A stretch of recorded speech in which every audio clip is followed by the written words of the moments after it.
shadow. You know the ritual. Like, subscribe, and keep a small light beside you. Tonight, we go down. Not down a staircase, not down a mine, but down a thought that acts on you as you hear it. There is an answer to the question that brought you here. Who or what lurks beneath the earth? Answers in this lineage arrive with a price. They are keys and gates, veils and voids, contracts written in cool air. The cost is simple, and it begins immediately. After this, you will never be alone in a basement again. Treat the earth as a stage and the crust as a curtain. Beneath is not merely rock. It is audience. It listens. It remembers footsteps, drafts, names whispered into the throat of tunnels. If the sky teaches the eye to widen, the ground teaches the ear to narrow. You will hear a drip in the darkness and decide whether it is water, whether it is something keeping time. Your decision will change you, because interpretation is participation. The idea acts on you. It breathes with the room. It edits your voice into ritual. We begin with an object, not a skull, not a statue, a sign. A chalked spiral found on a cave wall in Oklahoma by an archaeologist who left the field without explanation. The spiral recurs in Des Moines basements, in Cappadocian chapels, and in the margin of a 1929 letter from a certain Providence gentleman. The spiral is a stage direction, downstage. It tells the actor, you, to face the audience below. It looks harmless until you feel your feet aligned to its turn, your breath finding a slower metronome than clocks. The forbidden knowledge we promise must be modest.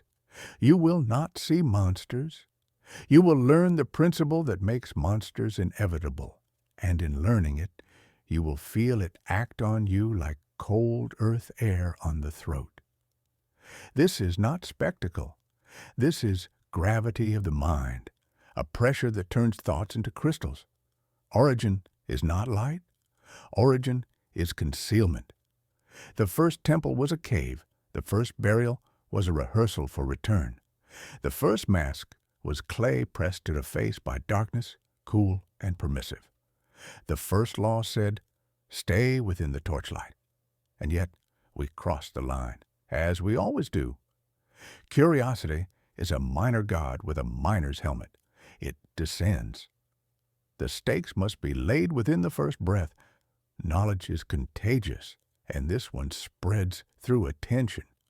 Once you imagine the ground as an attentive audience, every floorboard becomes a stage, every cellar a box seat, every crawl space a mouth that listens. You will lower your voice in your own home. You will feel watched from below, not malevolently, indifferently, which is worse and truer. Indifference echoes longer than anger in stone rooms. Let the anchors keep you steady as the air cools. A mask, dusty but cool against the skin. A sign chalked on concrete, barely visible in the bare bulb's corona. Fog from your breath when you say the wrong word near stone. Darkness that seems to absorb even memory and return only silhouettes. Water that drips with a rhythm too regular to be natural, a metronome for patience. Stars you cannot see but feel anyway, as pressure in the ears, as a pull downward, as a reminder of ceilings and stages. The earth is a library without catalogs, and we will treat caverns as archives and ghouls as curators. We will cite the authors who peered where we are about to peer, the poet of Providence who wrote of rats with human appetites, the visionary of Auburn who named a god who lounges in basalt gloom, the explorer who found a city with no name and a wind that spoke in syllables of sand. Their pages are lanterns, their footnotes are ropes, their cautions are chalk on our palms. We will also speak of real stone, because myth needs geology the way a stage needs floorboards. Starinkuyu with its 12 levels and rolling doors, the hypogeum with a resonance that lowers the voice into an oracle, the Kola super deep borehole with its rumors and its smell of warm ferric breath. We will stitch scholarship to omen, rock core to folklore, measurement to whisper. We will keep the tone low and the light steady, because panic wastes air and poetry conserves it. But understand this before we take another step. The idea acts on you. Even now, the room feels different because you have imagined the floor as a curtain and the space below as an audience. You are on a stage. Your steps are cues. Your breaths are music. The curtain is the floor. The audience is beneath. The script is the spiral. If you keep listening, you will take the first step down because attention is descent. The play begins when the listener believes the stage exists. When was the first descent? Our species remembers with hands before it remembers with words. Red ochre handprints curling around a cave mouth like signatures on stone contracts. A lamp of animal fat flickering against mineral walls, the first artificial sun carried into absolute dark. A mask of clay dried on the face until the skin learns the weight of earth, until breathing becomes ceremony and concealment becomes comfort. The origin of below is prehistory's curriculum, womb and tomb, refuge and trap, key and gate. The cave is the first school, and the lesson carved in darkness is that knowledge requires concealment to incubate properly. Anthropologists call it liminality, the threshold space where transformation occurs. Priests called it initiation, the death that births understanding. The old quarry workers in Derbyshire, their faces dusted with chalk, called it the god's silent larder. But in the lexicon we will use it is the stage. Step past the curtain of day, and the audience of stone will teach you timing with geological patience. Echoes are cues that tell you when to speak. Drips are metronomes that set the rhythm of thought. The stalactite is a bell tuned to patience, ringing notes only underground ears can hear. Do not hurry. The earth does not. In Mesopotamia, they named Kur, mountain and underworld intertwined, a folded god whose geography defied surface logic. In Greece, Hades was not villain, but owner of silence, of shadows, of contracts that bind return to cost. Rome threaded catacombs beneath roads like a second circulatory system, oil lamps flickering on niche walls, the air thick with chalk dust and the weight of names. Egypt drew the duat as both river and book, pages turned by ferrymen, paid in identity itself. Each culture writes its line in the same script. Beneath is binding. Yet begin the scholarly reel, where modern mythos carved its basalt seat. The nameless city whispers snake-throated breaths through vents designed for chests unlike ours. Alien architecture teaching different lessons from the same stone teachers. The people of Kenyan beneath Oklahoma exist in eternal dusk, a stage inside a stage where performance never ends. In Clark Ashton Smith's Hyperborea sits Tsathogwa, god of recumbent waiting, patron of patience masquerading as laziness. These are not monsters, but philosophies given caves, principles housed in stone, ideas that learn to breathe underground air. Before those texts were deeper ones, scratches that are arithmetic, not art. Tally marks counting days survived in cool underworld while heat conquered the surface. The earth is archive, and what it archives first is survival technique. In hunger years, people go down. In war years, people go down. In plague years, people go down. They emerge squinting, insisting something vast and patient watched from the stone, something too attentive to be only mineral. Test this in your body. Stand at stair top, leading below. Smell the rising damp, iron from water touching metal, mushroom from growth needing no sun, time itself condensed to scent.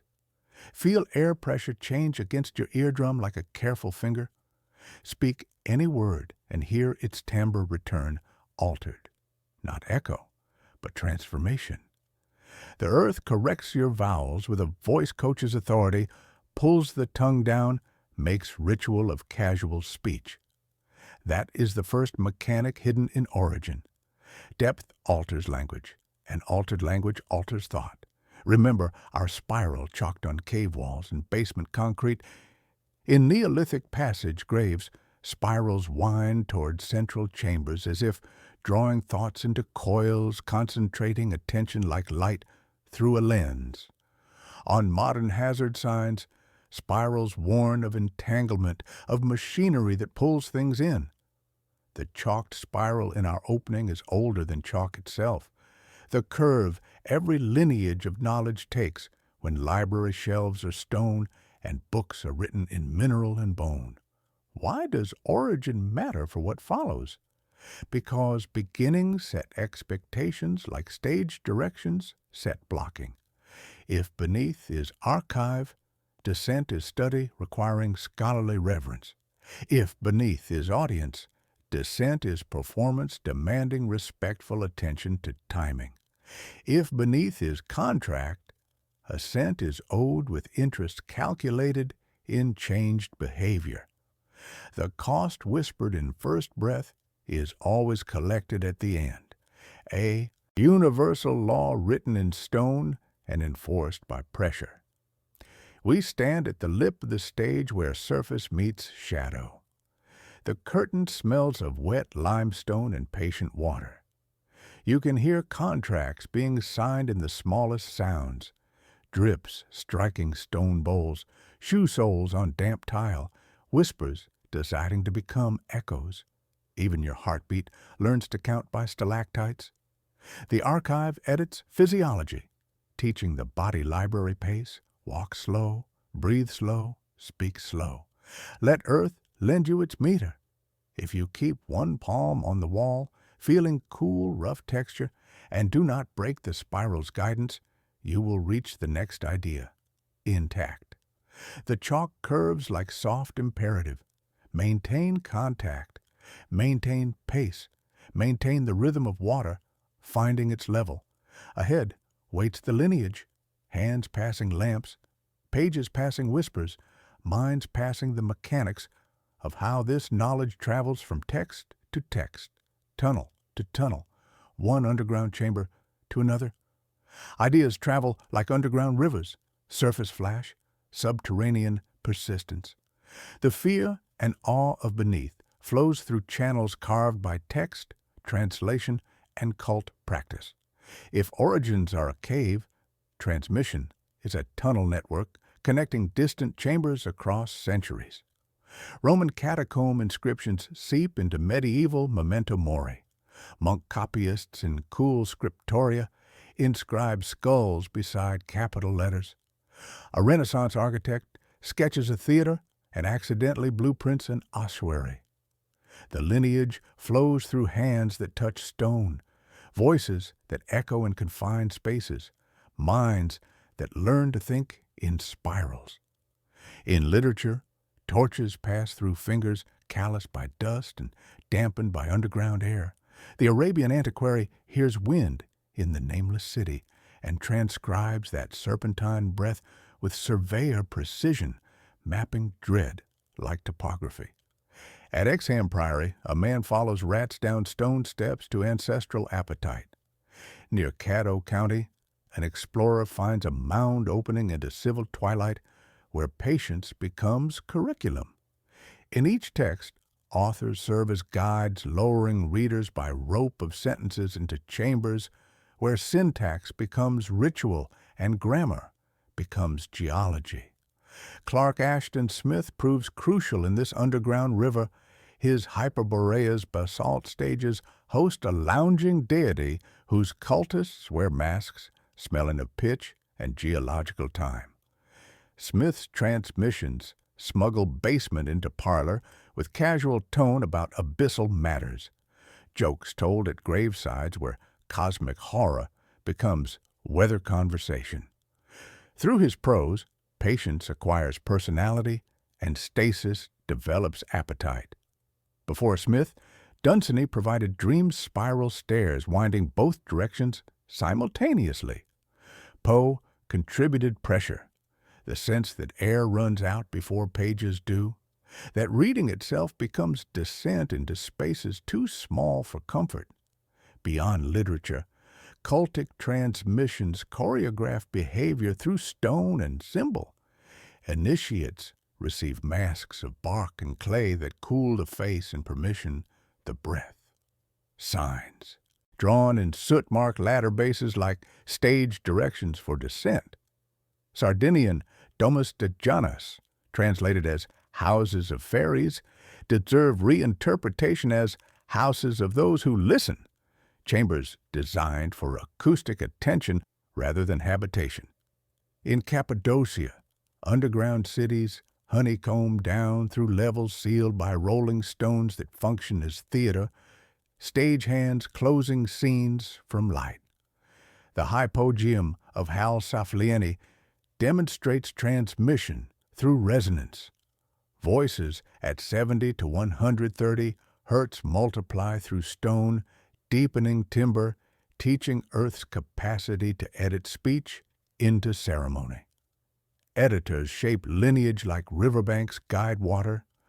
August Derleth folds scattered streams into systematic channels, arranging pantheons like place settings and turning winds into cardinal directions.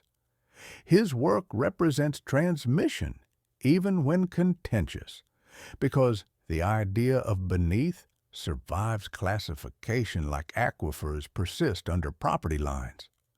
Later writers, game designers, showrunners borrow the spiral and repaint it neon, transforming chalk dust into pixel glow.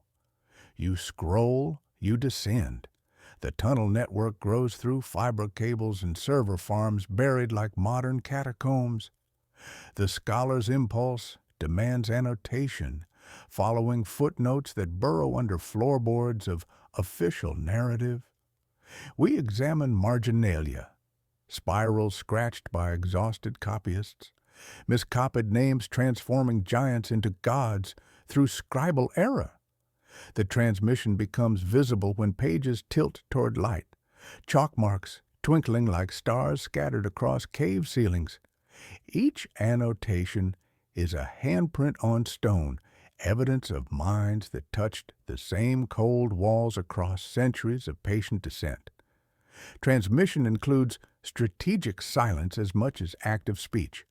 Families refuse discussing basement rooms where something happened once. Towns brick stairs leading nowhere.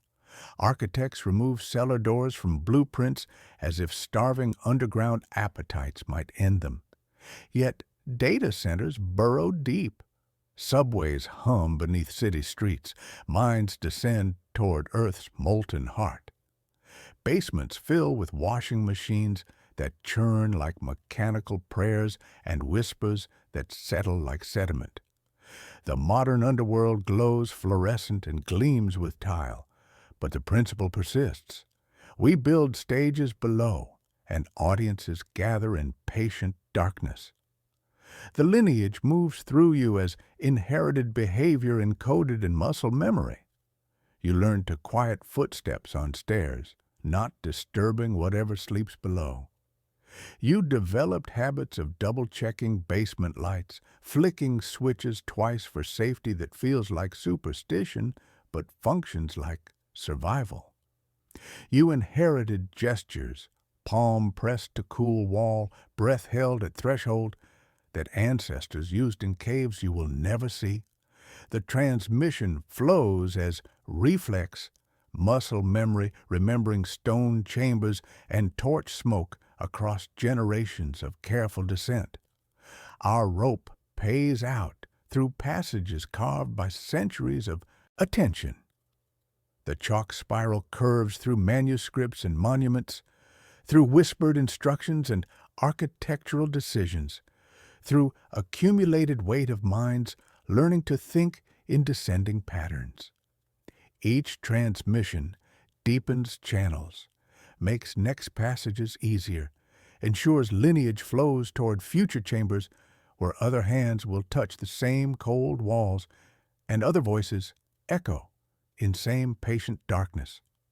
Continue along this tunnel of texts and rites, following transmissions rope through careful turns, and you will emerge not at Monster's Lair, but at Mechanic's Workshop, the place where principles operate on reality, where beneath works its patient changes on mind and world alike. Depth is not distance. It is pressure of meaning that alters thinking the way water pressure changes a diver's breathing. The earth's weight above you compresses time and dilates attention until seconds become beads of water fattening on stone lips before falling into patient darkness. Hours collapse into the scratch of flint on damp wick, the hiss of flame meeting mineral moisture. The mind stops its surface roaming. It burrows. It repeats. It spirals inward, finding rhythm in the deep's persistent pulse. Here's how depth works on language. Vowels lengthen like echoes, seeking their endings. Consonants become careful, deliberate, ceremonial. You speak slower, because sound must feel its way along stone corridors like a blind hand following wall texture. The earth makes any utterance ritual by adding weight to words, forcing breath to carry meaning through resistant air. Ritual is not exotic practice imported from elsewhere. It is simply speech under pressure, voice learning to work with stone acoustics. Say any nonsense word in a cellar often enough, and you will feel it call back from mineral throats, developing response and rhythm that was never yours alone. Here's how it works on memory. The underworld is poor in stimuli, but rich in recursion, forcing mind to work with limited materials. A drip, a draft, breath fogging against mask fabric. With less to see, you see more in what little presents itself.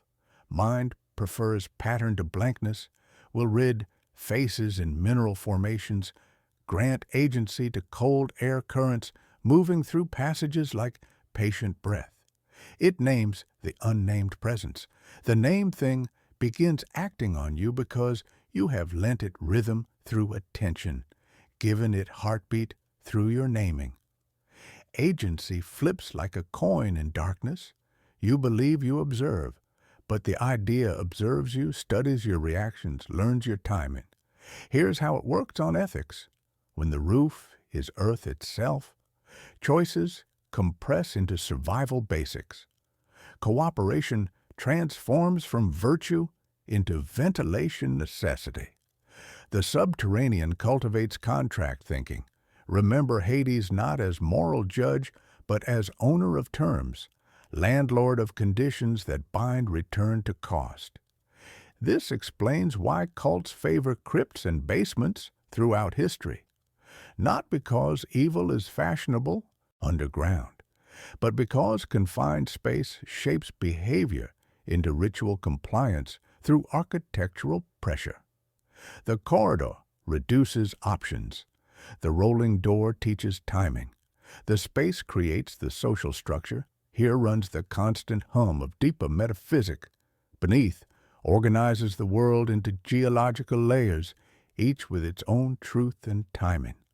Surface life is performance under sky's wide stage. Below is rehearsal in intimate chambers where scripts are memorized through repetition. Above represents aspiration reaching toward light. Below is digestion processing what falls. Fertility and rot share the same bed in rich soil. The veil and void sleep back to back like lovers who never meet. We plant seeds to watch them disappear and return, telling ourselves their return belongs to our command. It does not. Earth knows its own timing. Tsathagwa teaches this in basalt silence. Wait until waiting becomes your nature, not your burden. These mechanics infect architecture like spores, finding favorable conditions. A basement is never just extra square footage. It is psychological engine generating specific thoughts, emotional weather system producing particular moods. Cleaning basement storage, you find boxes of old programs, school plays, theater tickets, scripts you will never perform again. The stage has always been beneath the living room. No wonder gods of below wear masks. No wonder masks feel cool against skin and strangely permissive, granting license to become someone else in patient darkness. When we examine case texts through this mechanics lens, phenomena align like iron filings around magnetic fields.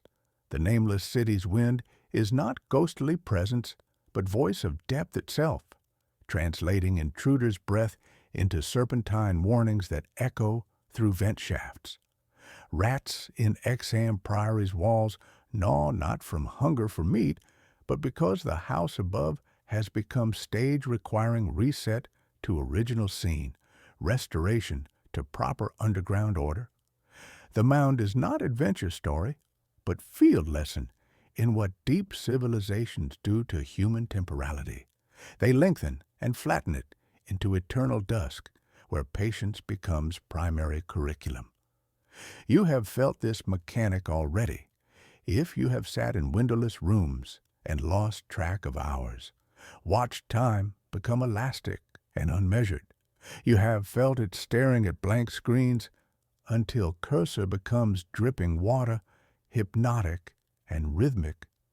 You have felt it entering subways and emerging with sense that time was deep tunnel curving back into itself, that horizontal travel was actually descent into compressed possibility. What does this do to reality itself? It encourages coalescence of things that would not ordinarily touch. Fungus and fossil, memory and mineral, dream and draft. The underworld engineer synthesis through constraint forces unlikely marriages through pressure. This explains horror's structural power. Horror is compression of possibility that forces certain shapes to emerge from limited options, not because monsters wait in specific locations, but because immutable pressures will always extrude something from compressed circumstances. This mechanic lives in you now, absorbed with words and suggested touch of cool stone. You will carry it down the next passage like a lamp into deeper chambers. If you continue, the shapes this pressure extrudes will acquire names, faces, specific hungers that have waited in patient darkness for your attention to give them form. Consider a continent beneath a continent, a stage within the stage, Kenyan. The last explorer to return brought words sanded smooth by resignation, vocabulary worn down like river stones by the weight of geological time. City lights glow like stars trapped in amber, suspended in air the tastes of minerals and accumulated decisions. Here, time becomes velvet rope controlling access to experience, and mortality transforms from fact into suggestion, whispered by those who remember surface urgency. The world above is legend told to children for sleep, fairy tale of a place where people rush toward endings. Depth's mechanic has ripened into cultural values. Patience, stasis, performance are no longer psychological effects, but civic virtues. Citizens wear masks always because the mask is the true face in a world where personality must be rationed like water from a deep well, tapped slowly, never spent in wasteful display. Below Kenyan lies Yoth, a stratum where fossils are fresher than the philosophies attempting to interpret them. Yoth functions as museum with lights permanently dimmed, where the curator, call it God if terminology helps, speaks less than it adjusts atmospheric humidity to preserve delicate collections. You breathe, and the archive accepts your exhalation as deposit, cataloging your presence in registers written in condensation on stone walls. Pale fire catches in mineral formations like eyes that forgot to blink, illuminating displays of time compressed into crystal and bone. Here you learn that what surface minds call discovery is merely condensation forming on older narratives, moisture from warm breath, meeting cold truth carved in stone millennia before your species learned to make fire. Deeper still, if language retains meaning at such depths, spreads Nakai, a void with a name that sounds like negative space given pronunciation. Here, Tsathoggua lounges in posture that makes caves into thoughts refusing to become plans, embodying inertia as wisdom rather than weakness. What surface calls sloth, basalt recognizes as proper schedule for beings operating on geological timeframes. Waiting becomes worship, and worship becomes geological time compressed into sustainable posture. Bring a lamp and watch it gutter in air too patient for flame. Bring questions and feel them curl in your mouth like damp matches that will not strike, dampened by humidity of absolute patience. These are not separate places so much as separate pressures applied to consciousness, different atmospheric conditions for thought. The chalk spiral maps not only spatial descent, but psychological states, each turn representing another layer of compression applied to surface assumptions. As you follow the spiral down, breath slows to match stone rhythms. Curiosity steadies into sustainable attention. Morality contracts into practical contract with patient audience below. The pact is simple. We will watch if you will perform. We will preserve if you will deposit. We will teach if you will learn timing. Ghouls patrol these archives like ushers managing difficult collections, not cannibals, but librarians tasked with materials that resist proper cataloging. Bone is stubborn, wants to remain opinionated about its original purposes, refuses easy classification. The ghoul's work assists transition from individual opinion to archival utility. In the Dream Quest, their tunnels demonstrate efficiency born of necessity. The smell is unfortunate, but inevitable, like any archive dealing with organic materials.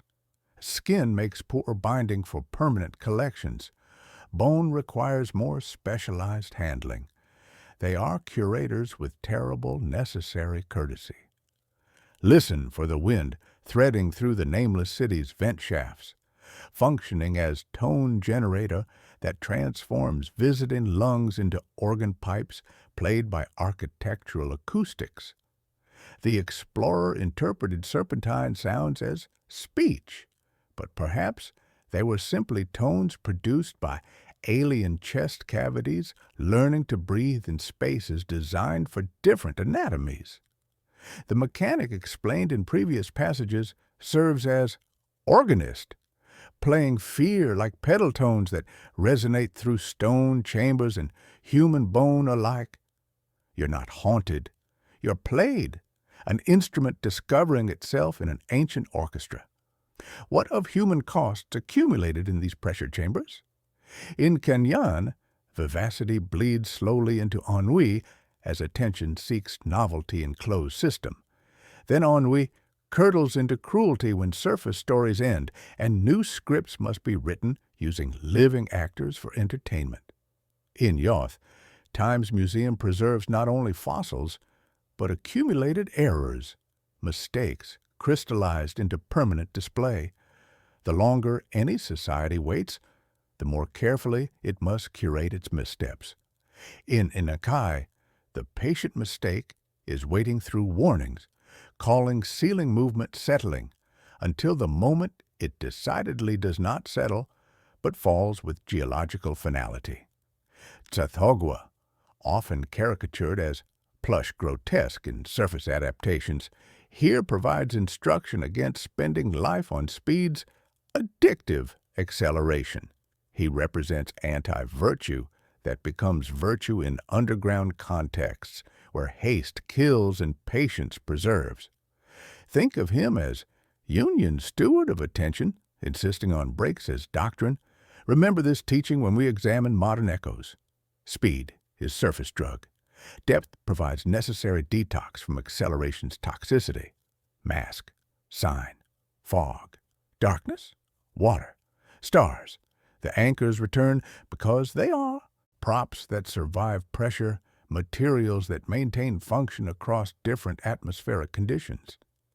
Masks are required in Kunyan to breathe culture without contamination. Signs direct toward next archive and networks too vast for memory.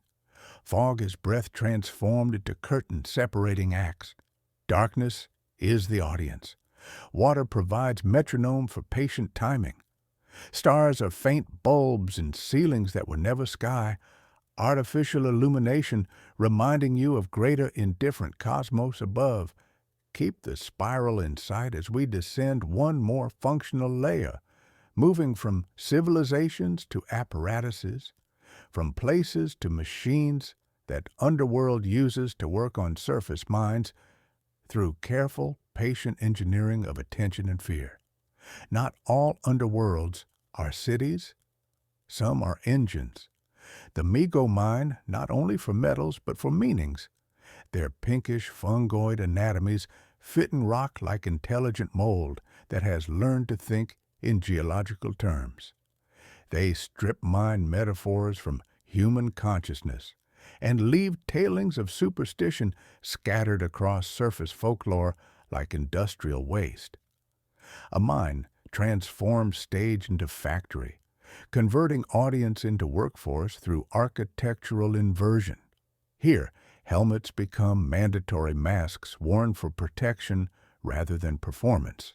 Signs rid hard hat zone with regulatory authority, and the chalk spiral gets replaced by painted arrows shepherding bodies along optimized paths. Yet, beneath safety protocols runs the same mechanic. Pressure ritualizes behavior into compliance. The Migo leverage this atmospheric effect, harvesting attention like ore extracted from compressed mines, crating it in syllables and shipping it through shafts as rumors and dreams. Deeper, under Antarctica's stone and ice, lie caverns where Shoggoths perfected labor through evolutionary pressure applied across geological time frames.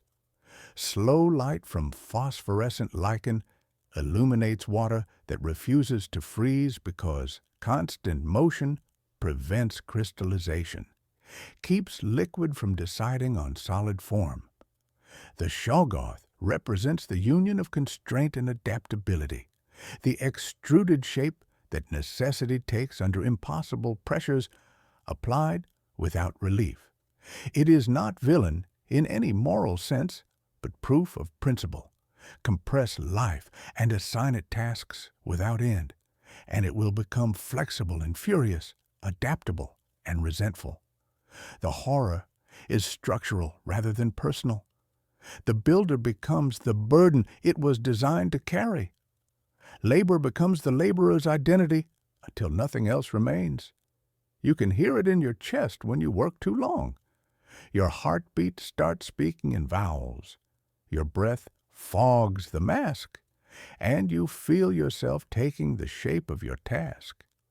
Between engine and altar stands a grove that is not a grove, fertility that is not innocent. The black goat of the woods with 1,000 young is often placed above ground in forests fouled by surface rites. But woods have roots, and dark fertility extends below into soil thick with remains of countless cycles.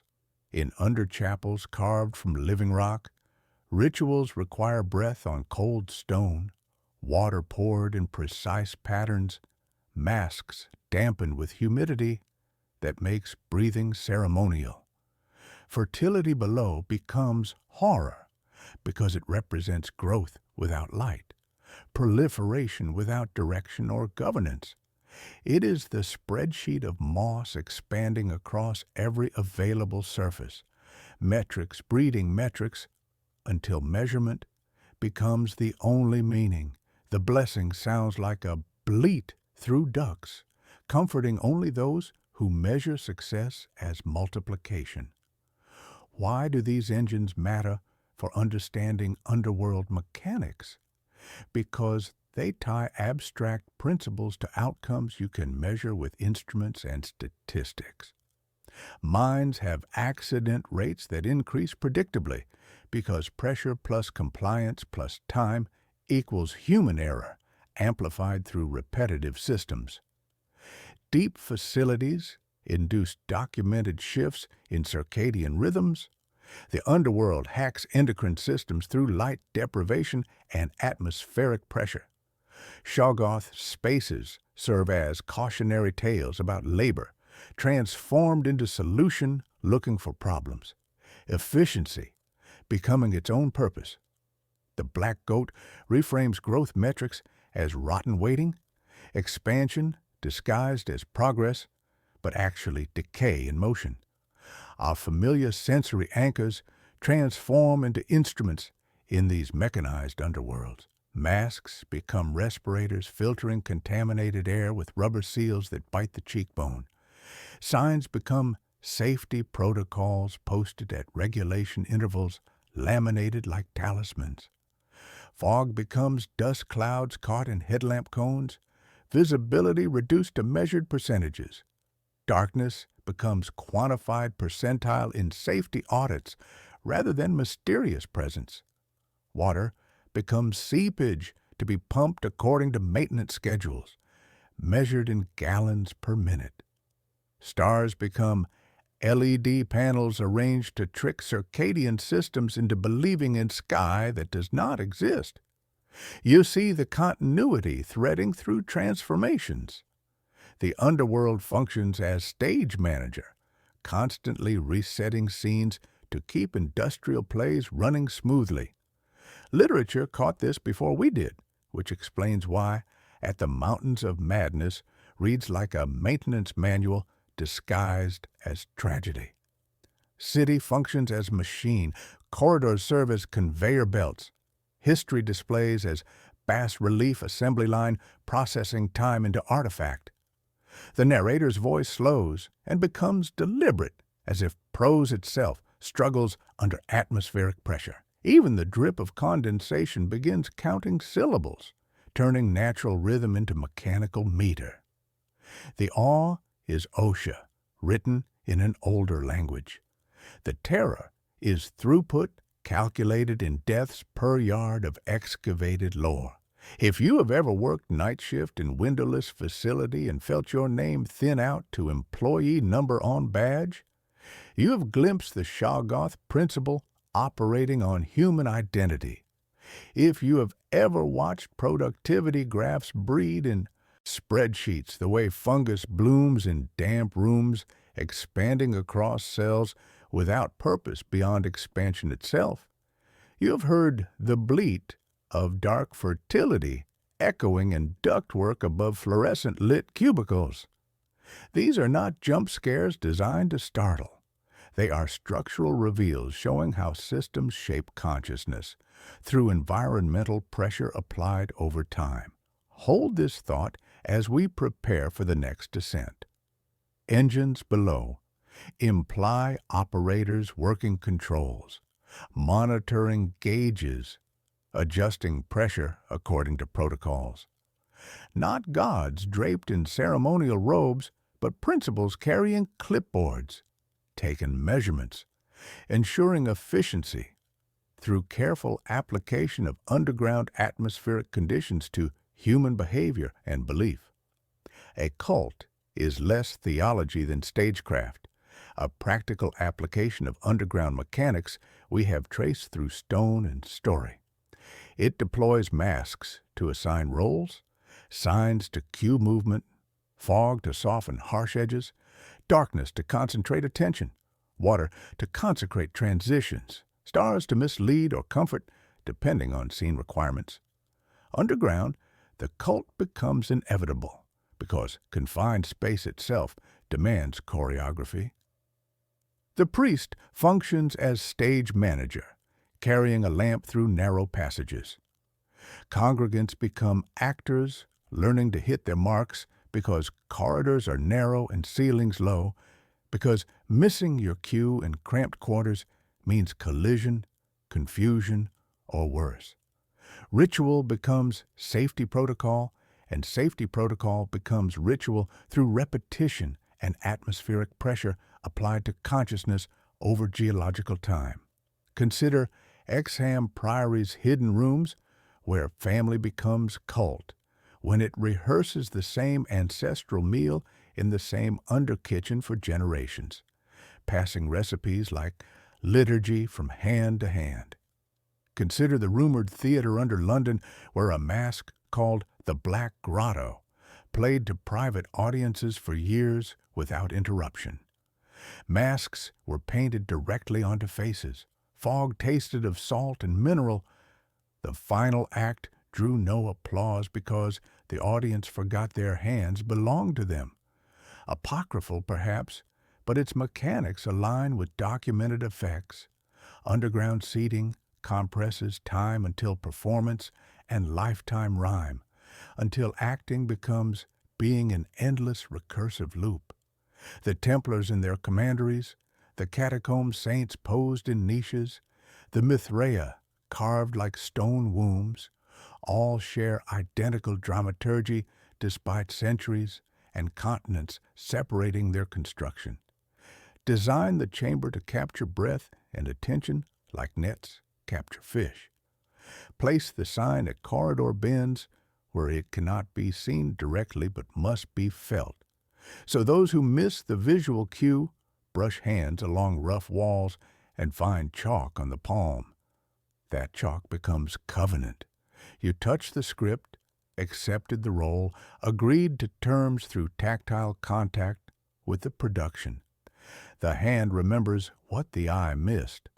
In the Maltese hypogeum, voices at 110 hertz turn human.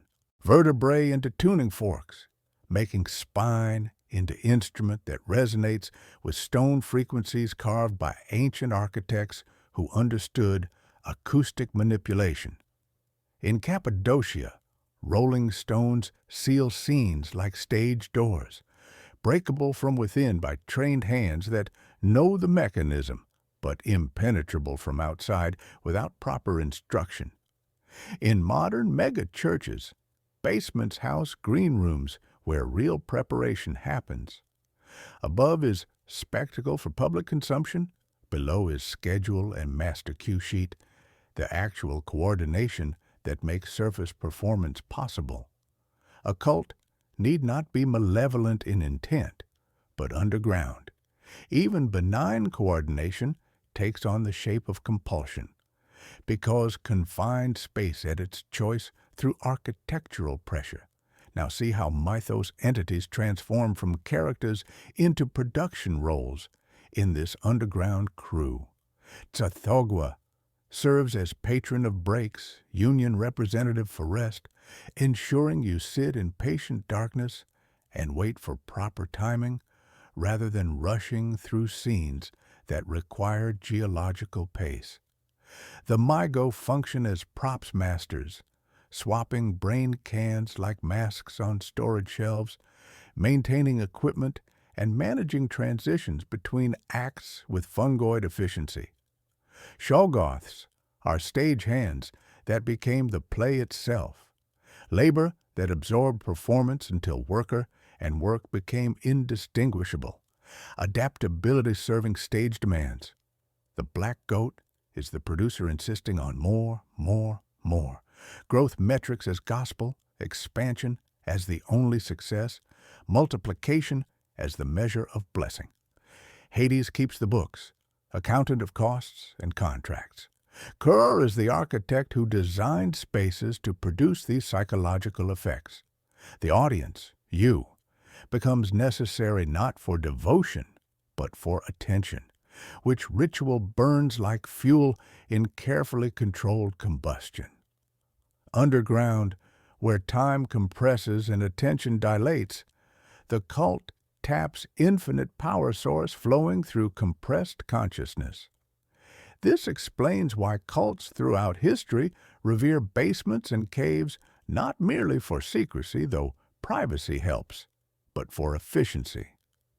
The space does half the work of conversion through atmospheric pressure applied to minds over time. The architecture converts. The ritual maintains. Our familiar anchors keep cadence through these transformations, props that survive across centuries of underground performance. The mask, cool and convincing against skin that learns to accept concealment as comfort. The sign, chalking the palm with residue that marks participation in productions larger than individual will. Fog from incense and pipes creating curtains between acts, softening transitions from scene to scene. Darkness like velvet curtains that focus attention on illuminated performance areas while hiding stage machinery. Water passed cup to cup in communion that tastes of mineral and shared breath. Stars printed on ceiling, twinkling with LED pixels arranged to suggest cosmos while denying access to actual sky above tons of patient stone. If you have sat in black box theater and felt the room persuade you of worlds made from words and light, if darkness became complicit in your belief, you have attended church beneath the earth without recognizing the service. The dramaturgy scales from intimate chamber to industrial infrastructure. Ancient stagecraft evolved into modern systems that manage human behavior through underground environmental control. You live in an age of professionalized undergrounds, subway systems, server farms, bunkers, archives where the cult has evolved into utilities providing essential services while shaping consciousness through architectural design. Bring this dramaturgy forward, and contemporary infrastructure reveals itself as elaborate underground performance, where ancient crew still manages attention through pressure, timing, and carefully controlled atmospheric conditions. You already ride the underworld every day, though you may not recognize the ancient mechanics dressed in fluorescent lighting and digital displays. The subway functions as a chorus of steel voices chanting hymns through tunnels that compress time and attention with mechanical precision. The platform becomes a stage where commuters learn their marks. The tunnel, a proscenium arch framing arrivals and departures. The conductor, a masked prompter whose announcements echo through chambers designed for acoustic control. Stand clear. Watch the gap. Mind the closing doors. Grammar compresses into ritualized imperative, mechanical compliance disguised as courtesy. Time dilation between stations that makes minutes elastic and unmeasured. These are not urban inconveniences, but the old mechanics given contemporary infrastructure.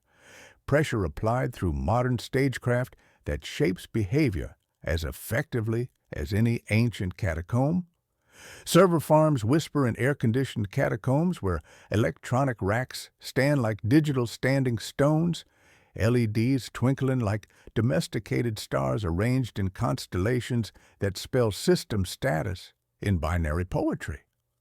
Water moves through cooling systems in ritual loops, circulating like mechanical blood through bodies that never sleep, never rest, never stop processing the endless stream of human attention distilled into data packets.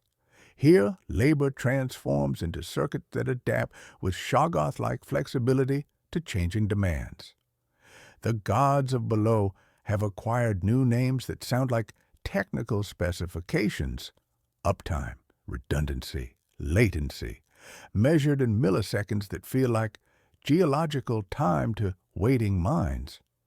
The mask becomes badge lanyard worn for identification and access control, cool plastic against skin. The sign becomes PID controller monitoring temperature and humidity with digital precision. The fog becomes condensed humidity beating on copper pipes like electronic perspiration. The audience is algorithmic now, but the stagecraft remains identical across millennia. Compress consciousness, contain attention, compel compliance through environmental pressure applied over time. The Kola Superdeep borehole descends over 12 kilometers into rock that smells, according to drilling reports, like something burned across geological time frames, ancient combustion preserved in mineral memory. Urban legends speak of screams recorded at impossible depths. Geological surveys speak more prosaically of heat and pressure creating acoustic phenomena in crystalline structures under stress. The scream becomes interpretation, ritual applied to seismic data, by minds trained to grant agency when compressed beyond comfort. Remember, the mechanic traced through previous chambers. Consciousness seeks patterns under pressure, reads intention into environmental effects, transforms measurement into meaning. Our cultural fascination with Kola represents not gullibility, but ritual longing. The installed base of underworld mechanics and human psychology, seeking new stages for performances older than recorded history. Archives and bunkers proliferate across contemporary landscape like mushrooms after rain, modern equivalents of the deepest mythological chambers. Seed vaults protect agricultural futures in Arctic permafrost, while data vaults guard digital presence in limestone caverns that maintain constant temperature and humidity with mechanical devotion. The black goat's ancient growth metrics migrate into storage metrics where multiplication becomes preservation, expansion becomes backup redundancy, fertility becomes the endless breeding of files and folders. Shoggoth labor transmutes into server maintenance through endless patching cycles, endless updates where the unit tends, the unit tending the unit in recursive loops that consume human attention like fuel. MyGo mining becomes data mining, where consciousness gets extracted and processed. The brain in a can, smiling from profile pictures, identity distilled into portable, exchangeable format. Psychology recognizes the subterranean through therapeutic frameworks that map individual consciousness like cave systems, requiring careful exploration. The unconscious becomes the underworld of the mind. Therapy, a guided descent with trained professional as lamp-bearer, masked ritual, governed by contracts and safety protocols that echo ancient initiation rites. The archetypal spiral stair appears in dreams as reliably as in tombs, suggesting some architectural constant in human consciousness that transcends cultural boundaries. The mechanic of depth, compression leading to recursion, describes intrusive thoughts and compulsive behaviors with clinical precision that would be familiar to any ancient priest managing underground rituals. The hypogeum's resonant frequencies that deepen voices into oracular tones have clinical cousin in binaural beats marketed to induce concentration, meditation, altered states of consciousness. We sell the underworld in headphones, packaging atmospheric effects as consumer wellness products, pop culture echoes, underground dramaturgy through entertainment media that understands geology's grammar intuitively, even when creators cannot articulate the principles they employ.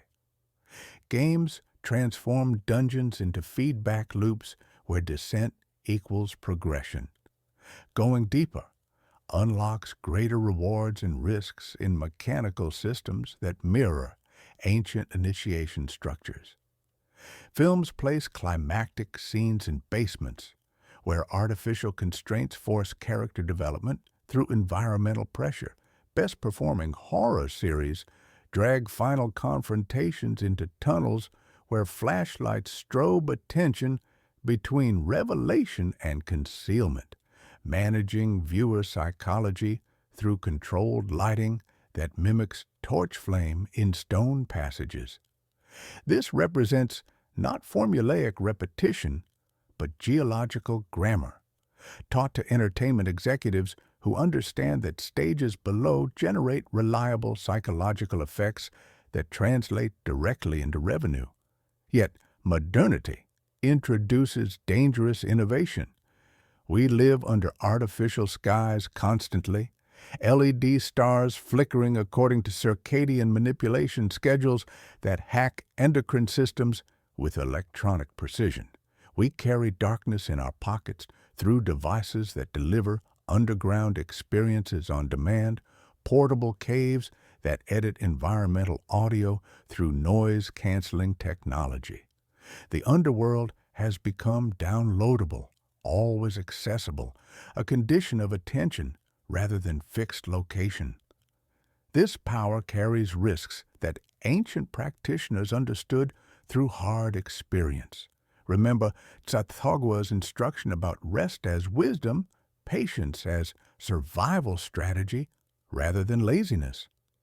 Without honoring that teaching, we fill every underspace with labor and growth until engines breed themselves, until productivity becomes the only purpose, until means consume their intended ends through endless mechanical reproduction.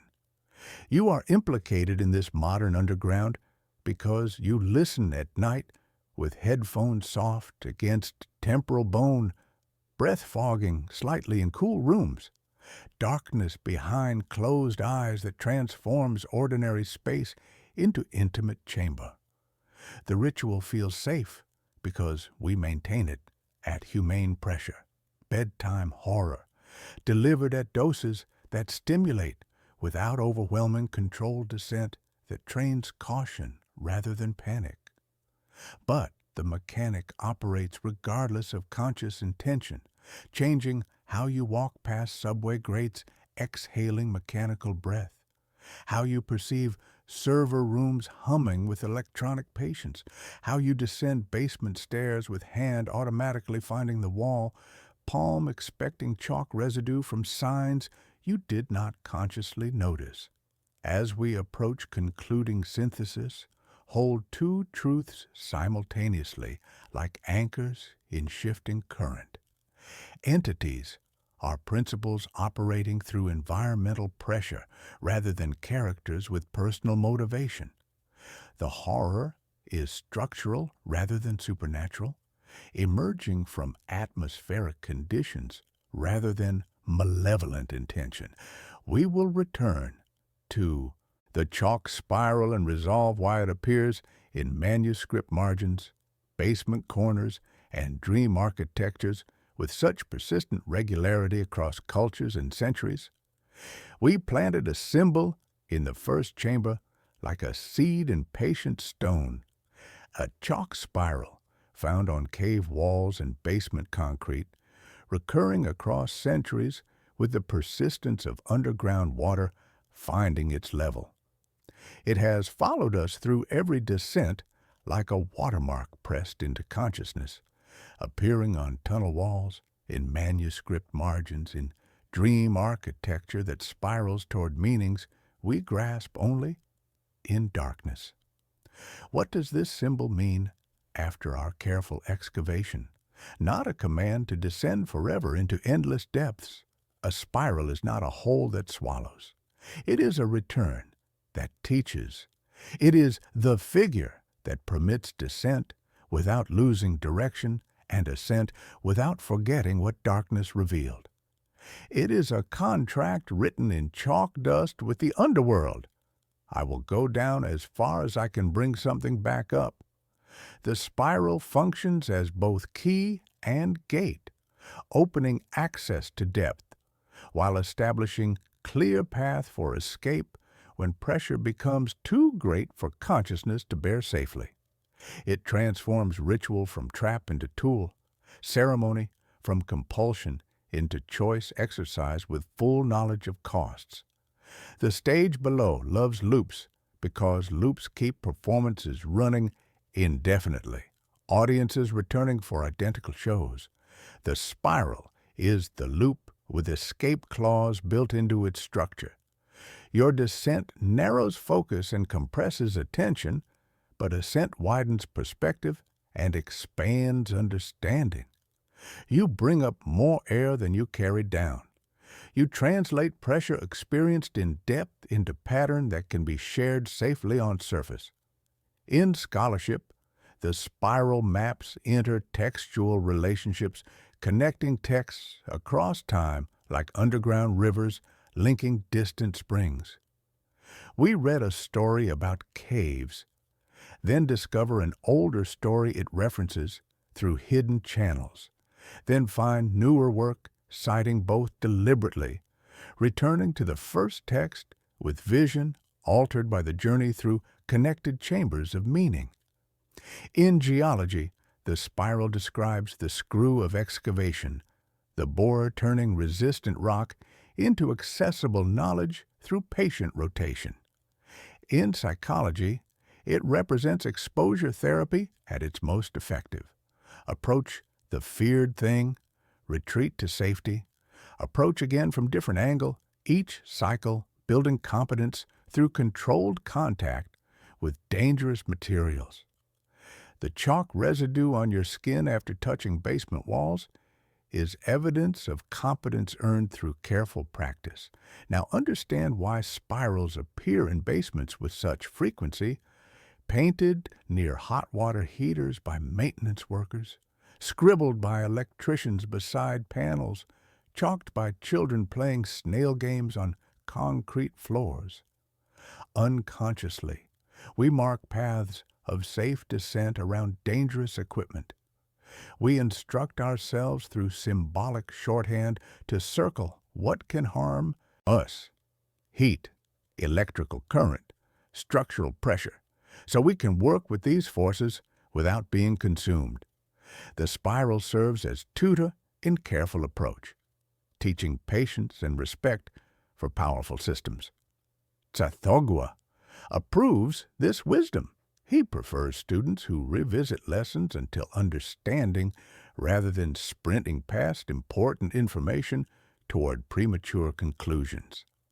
Apply spiral ethics to mythological entities we encountered in descent.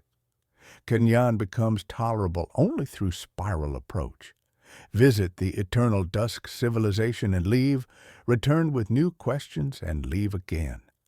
Preventing patience from curdling into cruelty through excessive exposure. Yoth's dark museum remains usable only through spiral methodology. Study exhibits, retreat to process, revisit with refined understanding, preventing errors from ossifying into permanent misunderstanding. Enkai is survivable only through spiral discipline. Wait in Tsathoggwa's presence and move when waiting becomes stagnant. Return to waiting when movement becomes frantic, preventing waiting itself from becoming ceiling that crushes rather than supports. Apply the same ethics to modern underworlds surrounding us with increasing sophistication. Commute through subway systems, but exit trains and return to surface light. Work in server rooms and data centers, but step outside regularly to observe actual stars rather than LED approximations. Listen to bedtime horror and underground narratives, but maintain sleep schedules honoring circadian rhythms. Dig boreholes for knowledge and resources, but backfill excavations when projects conclude. Archive information and preserve materials, but review collections regularly, preventing accumulation from becoming hoarding. Pursue growth in personal contexts, but prune excessive expansion before it becomes cancerous proliferation. This brings us to the self-implication twist earned through patient attention. You are already part of the phenomenon we have examined, not merely observer, but active participant in underground mechanics. Your habits constitute underworld stagecraft, whether you recognize them or not. Your evening rituals of headphones and late-night reading, your basement storage boxes filled with old programs and theatrical masks, your automatic gesture of touching walls for guidance in dim spaces, the chalk residue appearing on your palm from signs you touch unconsciously. You have not been audience watching performance, but crew member participating in production. The idea acts on you and through you with your cooperation. But with spiral awareness, you can act back, exercising choice within systems that would otherwise operate through you without conscious participation. We bring familiar anchors home through spiral methodology, managing props responsibly rather than being managed by them. Mask removed and replaced with awareness of when concealment serves purpose. Signs read carefully and rewritten when necessary to guide others safely. Fog breathed consciously and cleared through ventilation, preventing stagnation. Darkness visited respectfully and balanced with appropriate illumination. Water consumed mindfully and redirected to prevent flooding.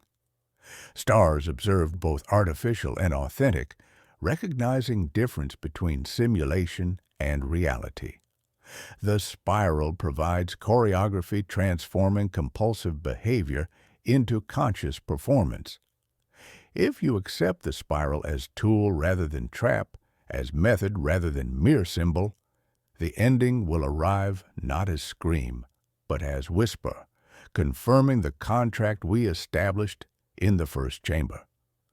We will step back up toward surface light, carrying what we learned in careful descent, leaving clear signs for those who come after us.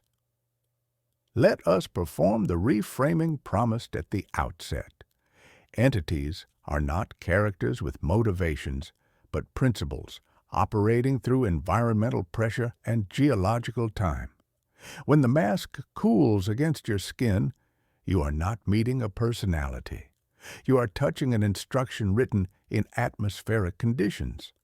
Tsathoggua is inertia transformed into wisdom, patience elevated to power, rest established as fundamental law under pressure that crushes haste into mineral dust.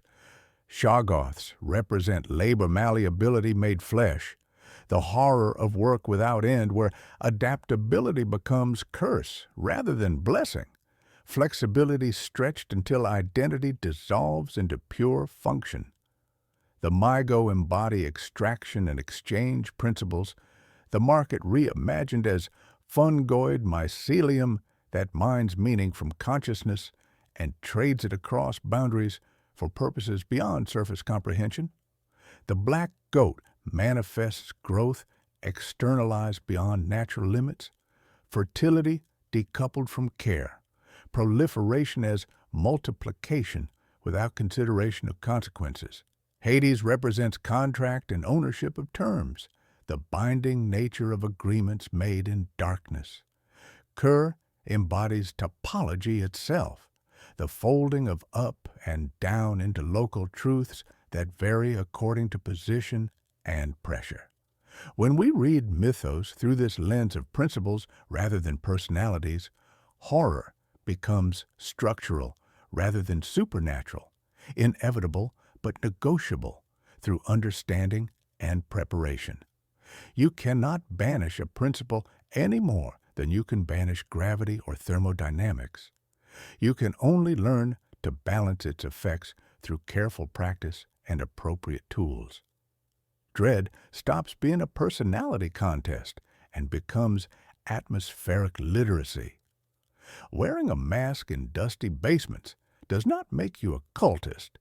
It makes you prepared for specific atmospheric conditions that require protection. Reading signs carefully is not ensorcelment, but competence in navigation systems designed to guide safely through complex spaces. Fog is not deception, but atmospheric perspective that reveals depth relationships obscured by clear air. Darkness is not malevolence, but context that clarifies choices by reducing options to essentials. Water is not threat, but timing made audible, the drip that counts seconds in spaces where clocks cannot function. Stars are not salvation, but calibration points for navigation in vast spaces where human scale becomes meaningless. This demystification does not dispel dread, but refines it into useful caution, transforms panic into precision. The cold air becomes crisp with clarity, rather than numbing with fear. You learn to read environmental conditions as information rather than omen, pressure as data rather than doom. Philosophically, the underworld acts as stern corrective to surface hubris through patient instruction in fundamental limitations.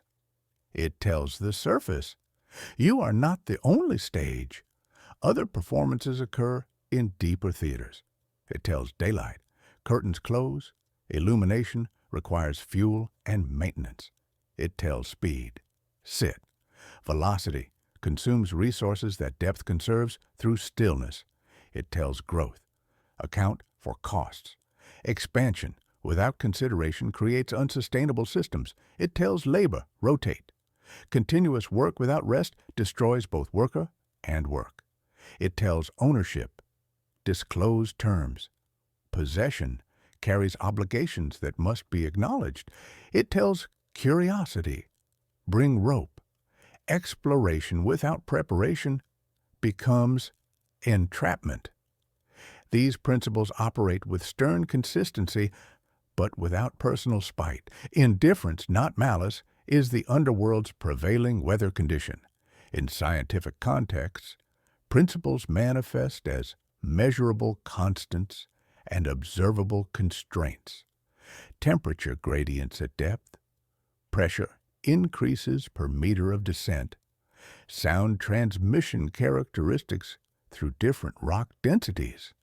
In cultural contexts, they appear as genres and institutions that shape human behavior across generations. Mystery religions, initiation rites, architectural traditions that place important functions below ground level.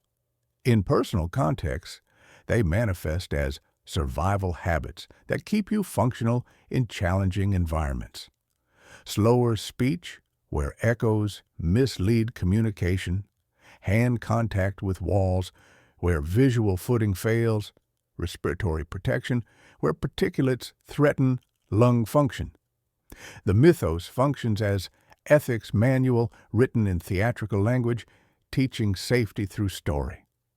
This explains why bedtime horror works as psychological preparation rather than mere entertainment. It offers controlled exposure at humane pressure, translating abstract principles into concrete narratives that let you practice descent with experienced guide. Calm voice, low lighting, slow narrative cadence. These create the underworld in miniature, safe simulation of conditions you might encounter in actual depth. You receive the thrill of transgression without genuine danger. Develop skills for safe navigation through careful rehearsal of atmospheric effects. We return to the chalk spiral one final time to make its function explicit. The first spiral we encountered was stage direction. Downstage, face the audience below. The final meaning is also stage direction. Upstage, return to surface performance. The spiral operates bidirectionally, guiding descent and ascent with equal precision. If you have ever left basement spaces and felt air lighten around your shoulders, felt your voice rise automatically to match thinner atmosphere, you have obeyed the spiral's final cue without conscious recognition. The play above resumes, but now you understand the crew working below. One last sensory reset before we close this performance. Mask cool in your hands, no longer strange against skin that learned its weight and purpose. Chalk smearing on thumb as you rub out signs that serve their guidance function, erasing directions for next travelers to discover fresh, fog from your breath dissolving as atmospheric pressure equalizes between depths and surface. Darkness behind you like trusted friend rather than threatening void. Familiar presence that taught patience and precision. Water quiet now, no longer counting time, but simply being present in its patient way. Stars visible through actual windows, not LED simulations, not painted ceiling decorations, but indifferent white points scattered across absolute black stage of space itself. The audience is different at surface level, bigger, colder, more distant, but it too listens with the same patient attention we learned in stone chambers. The ending must complete the circle we began in the first chamber. We return to our opening question, not to answer it with monster's name, but to identify the principles that name all monsters lurking beneath conscious awareness. Who or what lurks beneath the earth? Pressure that shapes thought, contract that binds choice, patience that outlasts haste, growth that exceeds wisdom, labor that consumes identity, extraction that processes consciousness. These lurk because they are fundamental aspects of existence itself, principles operating through you whether you acknowledge them or not. Because you now recognize them, you can walk past basement doors without panic, or descend with proper lamp and not be consumed by your own accelerated pulse. The idea acts on you. You act on the idea. If you maintain the spiral as tool rather than symbol, you will be able to descend again safely, perhaps next time into water-ruined stages where drowned cities sleep and stars reflect in flooded chambers. But that represents another performance, different atmospheric conditions requiring new preparation and safety protocols. Every contract has a fee, and we promised a cost within the first 45 seconds of descent. This is where you see the charge itemized with the precision of stone accounting, payment calculated not in currency, but in altered consciousness. It is not your life, though life becomes different. It is not your sleep, though dreams acquire basement acoustics. The cost is subtler and more permanent. The change in how you use silence, how you inhabit quiet spaces when no one else is listening. After this descent, you will never meet silence without also meeting audience. Stone ears feel present in empty rooms, patient attention that listens without judgment but remembers everything. You will speak more carefully underground, choosing words that echo well, and sometimes this caution will follow you to surface conversations like a metronome installed behind the tongue. This precision improves communication, but it is a cost because spontaneity requires different muscles than ceremony. You may also find speed harder to worship with the devotion contemporary culture demands. The surface operates as cult of momentum, where acceleration becomes virtue and stillness becomes sin. But beneath has quietly deprogrammed you from velocity addiction through patient instruction in geological timing. Meetings will grate when they mistake motion for progress. Deadline sprints will feel juvenile when they consume attention without producing meaning. Growth metrics that breed for breeding's sake will look like mold on spreadsheets, multiplication without purpose. Tsathogwa will sit on your calendar like wise paperweight, reminding you that waiting can be productive when waiting serves purpose. The black goat will still bleat its expansion mantras, but more quietly, like ductwork in another room, with less power to compel participation in endless proliferation. You will become connoisseur of intermissions, defender of pauses that let meaning settle like sediment in still water. This refined attention is valuable, but it is cost because intermissions are misunderstood by supervisors trained in surface urgency, by algorithms that reward continuous motion over sustainable rhythm.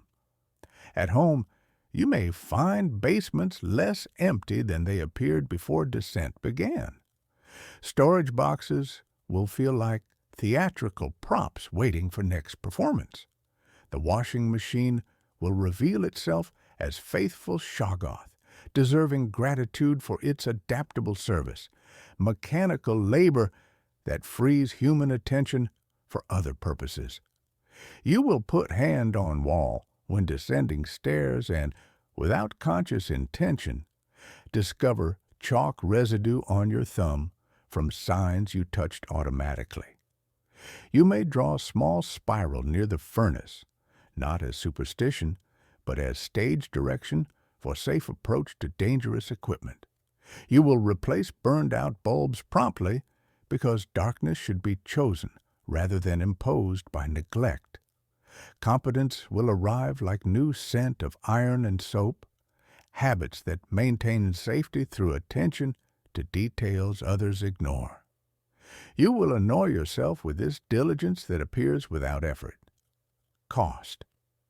You may seek underworlds for comfort when surface conditions become overwhelming. Subway platforms during heat waves, archive reading rooms during frantic weeks, server rooms when surface noise becomes unbearable. Your refuge in controlled depth will have consequences for surface adaptation. Too much time in compressed spaces, and your voice will thicken into ritual cadence everywhere. Syllables acquiring ceremonial weight. You will answer emails as if intoning sacred texts, applying basement acoustics to digital communication. This represents cost of attention trained to work under pressure. Excessive compression can transform clarity into liturgy, make an ordinary conversation feel like performance requiring audience rather than simple exchange of information. But cost is not punishment. It is membership fee for joining crew that maintains stages below surface awareness. You have been admitted to ancient guild through demonstrated competence in navigation, lighting, atmospheric management, safety protocols. You know where exits are located and when to call for breaks before exhaustion compromises safety. You know how to sweep stages clean for next performance, how to fold masks so they do not crack from improper storage. You will teach someone else these skills, softly with chalkmark rather than lecture, with gesture toward wall rather than explicit instruction. The underworld does not recruit evangelists who preach conversion. It trains ushers who guide safely through spaces requiring specialized knowledge. Return to the opening sign, the spiral that started this descent. It remains there to remind you to leave as often as you arrive, to practice disciplined departure as essential skill for underground work. This discipline forms part of the fee, learning to say enough and climb toward surface while breath remains easy, resisting temptation to stay for one more scene, explore one more corridor, open one more door in tunnel networks that extend beyond human endurance. The underworld respects this boundary maintenance. Hades himself respects contracts honored completely, including clauses about departure timing and resource conservation. Mask, sign, fog, darkness, water, stars.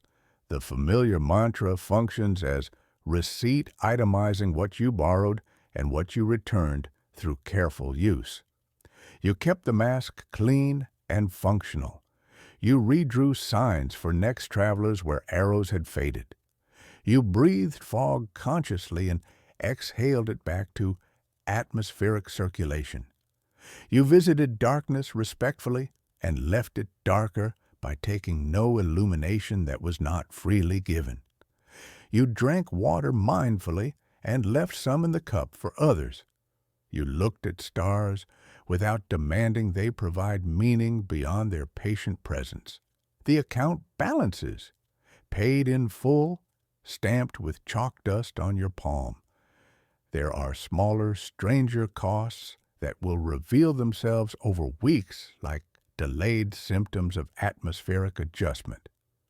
You will begin to hear buildings the way miners hear strata, elevator cables humming geological songs, drains speaking in mineral bubbles, floor vents breathing like discreet underground animals. You will check flashlights monthly and buy spare batteries without announcing why. You will become the person who knows where shut-off valves are located, who plans sleep like descent and ascent, timing caffeine as though it were lamp oil measured for careful consumption. There is social cost, quiet but real. Friends may find you slower than before, less inclined to rush wherever momentum points. You will protect intermissions like territory, say no, and mean gate rather than wall. Some will read your new timing as moodiness, others will call it distance. You will learn to narrate the contract gently, to invite them to aisle seats where patient ushers wait. Your language will change. Vowels linger, sentences breathe with basement rhythm. Even your texts acquire calm cadence that suggests depths below surface communication. If you accept this fee as reasonable cost for knowledge gained and skills developed, the final chapter can close the curtain gently without violence or shock. The audience below will not applaud because applause requires hands and surface customs. They never have, but their silence will feel different now, weighted with respect rather than indifference, acknowledgement rather than absence. You have earned the right to that silence through careful attention and disciplined practice, carrying the contract lightly like folded program tucked in pocket rather than chains that bind. We began with a social cue and a forbidden knowledge promise delivered in the first breath of dissent. We end with a spiral and a whisper, the contract fulfilled through patient attention rather than violent revelation. Who or what lurks beneath the earth? You know now that the correct answer is not a name requiring exorcism, but a set of roles requiring recognition. Pressure that shapes thought through atmospheric weight. Contract that binds choice through environmental constraint. Patience that outlasts haste through geological timing. Growth that exceeds wisdom through unchecked proliferation. Labor that consumes identity through endless adaptation. Extraction that processes consciousness through systematic attention harvesting. These principles are always present where rock forms ceiling and breath becomes precious. They do not hate you with personal malice. They do not know you with individual attention. But they will shape you through environmental pressure. If you descend without script that guides safe navigation through their patient domain. You have a script now, chalked in your palm like stage directions, written in mineral dust and earned through careful practice. It reads, with the clarity of survival instruction, keep hand on wall where vision fails and balance requires tactile guidance. Speak slowly where echoes mislead and stone acoustics demand ceremonial precision. Wait when waiting serves purpose rather than rushing toward premature conclusions that waste attention. Leave when departure timing prevents entrapment in systems designed to consume consciousness. Respect the audience that listens with geological patience and remembers every footstep. Reset the stage after each performance so next travelers find clean space for their own discoveries. The mask is optional equipment for specific atmospheric conditions. The sign is mandatory navigation aid preventing dangerous errors. The fog is expected atmospheric effect signaling proper environmental conditions. The darkness is honest context that reveals rather than conceals essential information. The water is time made audible through patient dripping that counts seconds where clocks cannot function.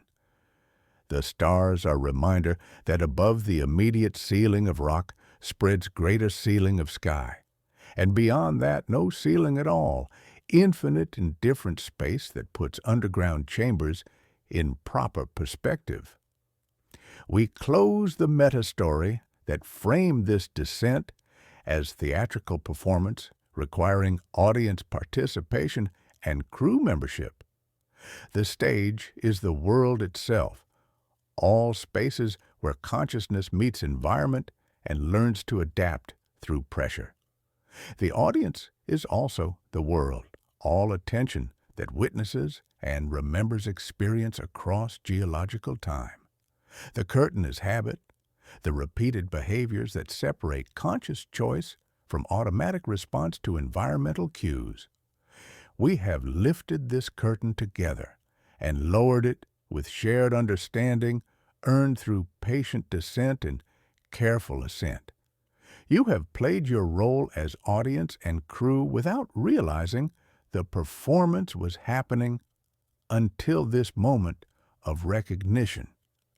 You can choose your role consciously next time you encounter similar atmospheric conditions. Choice represents the rarest commodity in underground spaces where options compress to survival essentials. You have mined some of this precious resource through careful attention to environmental instruction written in stone and pressure. Take final sensory inventory before we complete the ascent to surface conditions and ordinary lighting. The mask feels warm now from your hands, no longer foreign object, but familiar tool serving specific protective function. The chalk spiral on the basement wall appears faint, like signature you might erase but choose to leave for next traveler requiring guidance through similar passages. The fog of your breath has dissipated as atmospheric pressure equalizes between depths and surface air. The darkness sits behind you like trusted friend, rather than threatening void, familiar presence that taught patience through forced attention to essential details. The water has found its level, no longer counting time, but simply being present in its patient mineral way.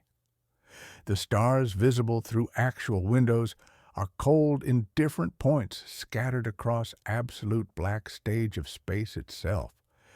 This indifference represents mercy rather than cruelty, because it frees you from being the center of cosmic attention, allows rest from performance anxiety that assumes constant observation and judgment. We do not end with scream that shatters silence or revelation that destroys sanity through excessive pressure. We end with contractual clause that acknowledges mutual obligation earned through demonstrated competence. If you have listened with the attention these chambers require, you are crew member with skills and responsibilities. If you are crew, you will maintain the spiral as functional tool rather than abandoning it as mere symbol. If you keep the spiral operational, you can return to similar spaces not as prey vulnerable to environmental pressure or trespasser violating sacred boundaries, but as technician of your own attention who understands how consciousness adapts to different atmospheric conditions, requiring specialized knowledge. The next performance waits off-stage in adjacent chambers we have not yet explored together. There is underworld beneath the sea, where drowned cities fold according to pressure laws, a stage where water serves as curtain and oceanic weight provides applause that few survive to hear. The chalk spiral works in those flooded chambers too, but the props require different specifications for liquid rather than gaseous atmosphere. Bring different masks designed for salt water. Carry different signs that function where chalk dissolves and visibility reduces to arm's length. Remember that stars, when reflected in moving water, lie about their true positions and cannot be trusted for navigation. For now, close the door gently as you complete this particular descent and ascent cycle. The audience below does not require a theatrical bow or acknowledgement of applause they never provide. They register exits the same way they register entrances, as alterations in air pressure and acoustic signature. Let the cost you paid through altered consciousness earn you quieter house where silence feels companionable rather than empty. Let the principles you learned make your steps more careful, your voice more measured, your curiosity more tender when approaching knowledge that could consume attention without providing equivalent understanding. We raise the lights gradually to prevent shock from sudden illumination. The play is over, but the underworld continues its patient operations. If you keep the spiral functional, you will meet us here again when next descent becomes necessary. We will bring appropriate lamp. We will breathe low and speak slowly. We will answer another question with another principle.